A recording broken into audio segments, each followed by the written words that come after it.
What's up, everyone? This is the God King Lord coming back with part 5. And while it's fresh in my head, you know, I need to go over some things too as well. So let's go back to Malachi chapter 3 verse 11. And it says, "And I will rebuke the devourer for your sakes, and he shall not destroy the fruits of your ground, neither shall your vine cast the fruit before the time in the field, saith Yahweh of the host." I gave Deuteronomy 28:38 as a precept, but I want to give another scripture. And that scripture is Joel chapter 1 verse 4. It says, "That which the palmer worm have left, have the locust eaten, and that which the locust have left, have the cankerworms eaten, and that which the cankerworm have left, have the caterpillar eaten." So it names so many insects that eats and destroy crops. And of course, everybody knows I'm filming outside, so you may hear cars and stuff like that, but it's so nice out here. So any insect that does damages. Now, remember what I told you, how Zaquan Malak of HYK, one of the elders of HYK, which I debated about tithes, and for some reason it always went terribly wrong, because like I said, leaders don't want to accept that they're wrong. They want to tell you that you're wrong and that you're off, but they don't want to admit that they're wrong and that they are off. Remember, Zaquan said to me, to us, the congregation, that he tithed and he ran into serious debt, and he seen Yahweh worked for him, that he was able to work overtime to pay off his severe debt. Now, the thing about it is, this is how dumb the members at HYK are. Because if they have any common sense and logic, they will know that there's something wrong with what Zaquan said. Zaquan has been devoured. He was devoured. He tithed and went into debt. So therefore, if verse 11 was actually turned on him, he was devoured. He went into debt, and he had to work overtime to pay off of his severe debt. Show me any scripture, anybody, show me in any scripture where the children of Israel tithe, went into poverty, or tithe, and then didn't have any food and stuff, where they have to work extra hard just to get food. Come on, I'm waiting for that, because when you hear people's testimony about tithe, their so-called blessing, anybody can get those blessings. Well, I tithe, you know, and I see an increase in my salary. Well, atheists get increases in their salary. NBA players who are Freemasons get increases in their salary. So what makes your increase of your salary, your quarter raise or $2 raise, what makes that any better than anybody else? See, if you're gonna come at me with you're getting blessed for tithe, it better be something nobody gets. See, their blessing, I mean, and think about it. They say tithe is money, right? I want to get into this so you can see the stupidness that Zaquan Malak has said. Now, he tithed, went into debt, had the severe debt, had to work extra hard to pay off of his debt. Now, understand something. If money was the blessing, then we have a severe problem again. Because number one, he worked so hard that Yahweh gave the blessing to his boss, and his boss was able to determine how much overtime that he worked to get that. Well, my income is rising, but you mean to tell me you tithe so your boss can have enough money to pay you? Where at in history, in the Bible, did the children of Israel ever work real hard to have the other nations determine how much that nation should give them? You see, his testimony actually cuts him, because I don't want to go that route. You want to tithe and go into debt, then work extra hard? That's not a tithing doctrine. That's a curse. That's a curse.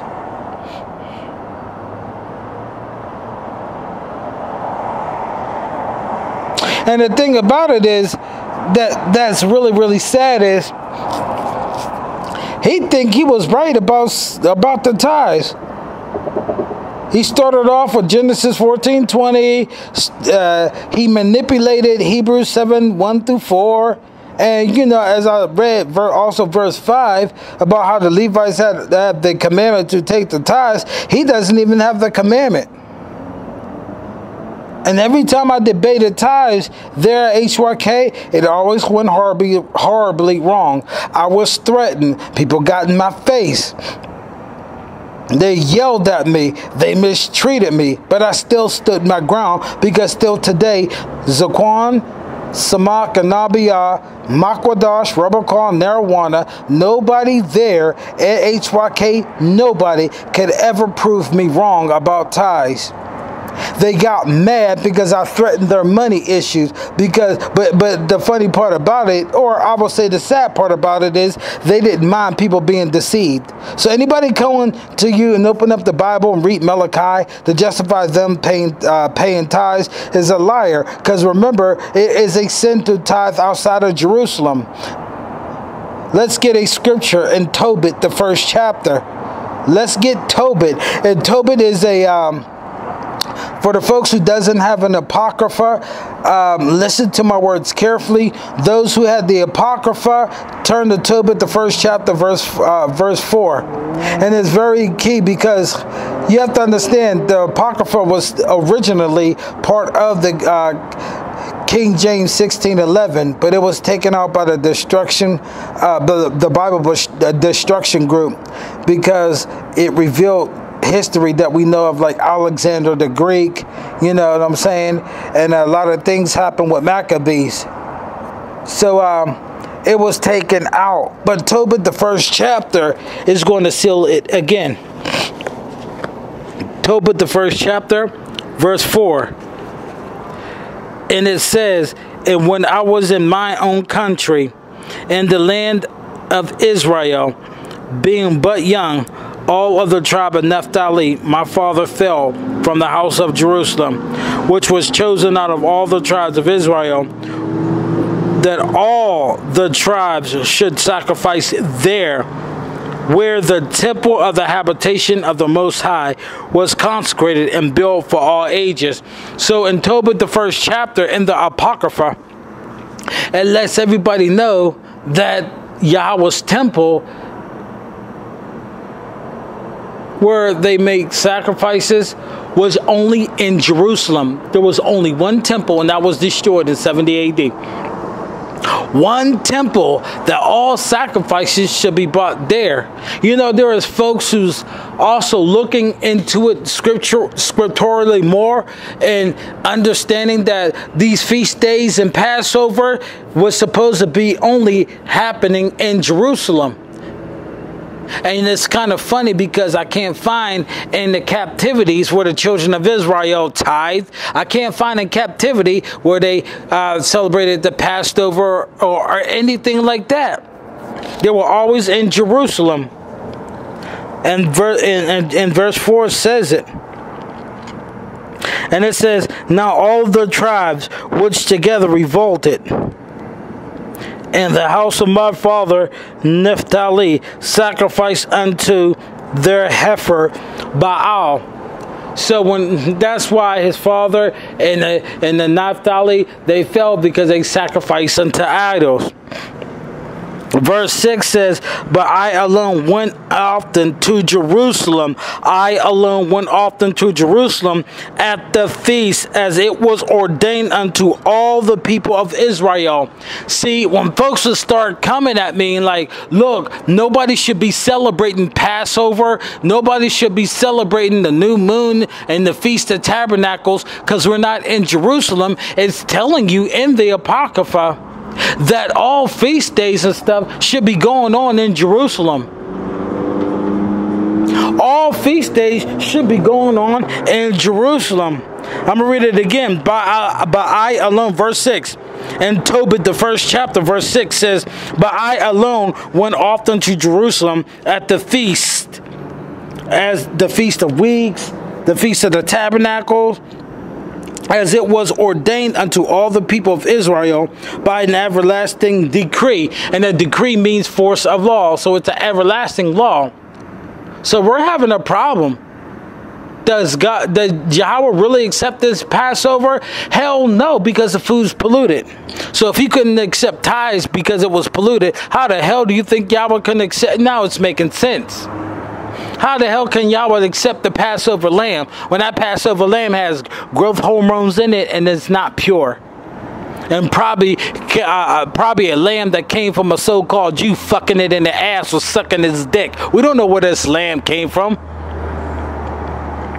And I had to get graphic because they into bestiality. And it says, by an everlasting decree, having the first fruits and the tenth of increase, that's the tithes, which was first shorn, and then gave I at the altar of the priests of the children of Aaron. So he's talking about going to Jerusalem and tithing. Now understand this. He lived in the land of Naphtali. Would you please get your dog?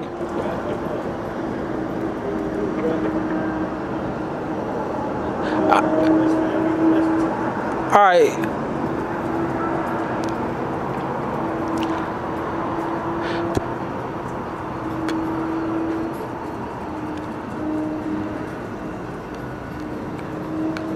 Sorry for the interruption, everybody. What we have here is a little problem with people walking their dogs, especially Rottweilers, without leashes and stuff, and that's very, very, very, very dangerous. You know, so as I'm out here reading, this happened. No, Barakatha Yahweh that he kept both of those dogs away from me. But you got to understand, folks, you have these dangerous dogs. I don't care how good of a master you think, those kind of dogs turn on you. But I'm going to get back into this. And this says, the first, and them gave I at the altar to the priests of the children of Aaron. So therefore, where's the children of Aaron at? See, it's backing up what I've been saying. The God King Lord been saying this because the God King Lord gets it from the scriptures, as it says in number the 18th chapter for Aaron. And then it says the first 10th part of all increase I gave to the son of Aaron.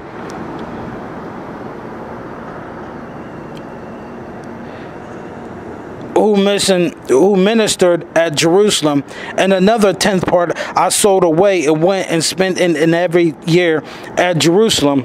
So you have to understand, he took 2/10 of his lamb. Now when folks read that, oh, he took 2/10, you know, he gave a double tithe to show Yahweh that he, no, he gave a double tithe. Why? Because we're going to get the answer to Deuteronomy. Let me get Deuteronomy, the 14th chapter, verse 23 right quick. Let me get that. Numbers, Deuteronomy, the 14th chapter. I'll explain to you why. See, folks don't read. That's why y'all always going to be robbed of your money. Why? Because it is very, very foolish for you to keep tithing money and not understanding why you're doing it. So we're going to get Deuteronomy, the 14th chapter. But I'm going to go back to this again. But I alone went to Jerusalem at the feast, and it was ordained unto all the people of Israel by an everlasting decree, having the first fruits and tenths of increase, which was that which was first shorn, and them gave I at the altar to the priests of the children of Aaron. The first 10th part of the increase I gave to the sons of Aaron, who ministered at Jerusalem. Another 10th part I sold away and went and spent in every year at Jerusalem. And the third I gave unto them to whom it was meet, as Deborah my father's mother had commanded me, because I was left an orphan by my father. Furthermore, when I came to my age as a man, I married Anna of my own kindred, and often I begat Tobias. So you have to understand, he mentioned 3 tithes in there. The first tithe that he gave was the first fruits. then the second tithe that he gave the double tithe. He gave the tithe of the land to who? The house of Aaron. And then he gave the other tithe and sold it for profit.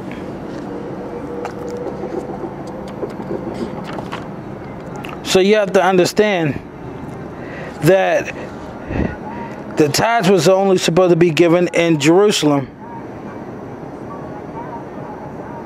Jerusalem only. So when he gave the double tithe, he gave the tithes of the corn, of the oil, of the wine, of the firsting of the herd, and of the flock. He went and gave that to the Levites. He didn't give his money. But then, as it says here again,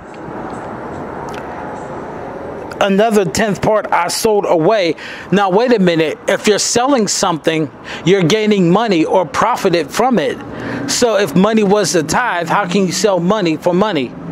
So what did he sell? Deuteronomy the 14th chapter, verse 24. It says, and if the way be too long for thee, so that thou art not able to carry it, or if the place be too far from thee, which Yahweh thy power shall choose to set his name there. Here it go again. Where did he choose to set his name there? Jerusalem. What does Jerusalem means? Yahweh, city of peace. It says, when the Yahweh thy power have blessed thee. So once again, he blessed you. Therefore, you can tithe. The tithe, the blessings don't come after the tithe. The tithe is just the result of the blessing. You tithe off the blessing. And it says, then shall turn it into money, bind up the money in thy hand, and shall go unto the place which Yahweh thy power shall choose. That's Jerusalem. And thou shalt bestow thy money for whatsoever thy soul lusteth after, for oxen, or for sheep, or for wine, or ox, for strong drink, or for whatsoever thy soul desire. And thou shalt eat. Come on, folks, eat. E-A-T, eat before Yahweh thy power, and thou shalt rejoice, thou and thine household.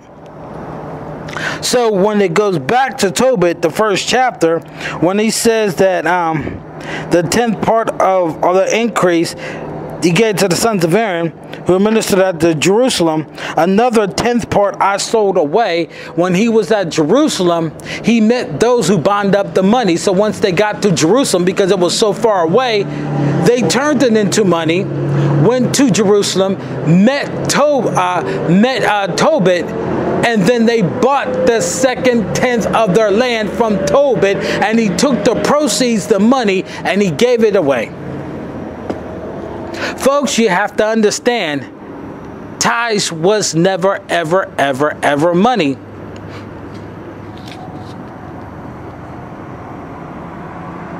I want folks to really, really understand that.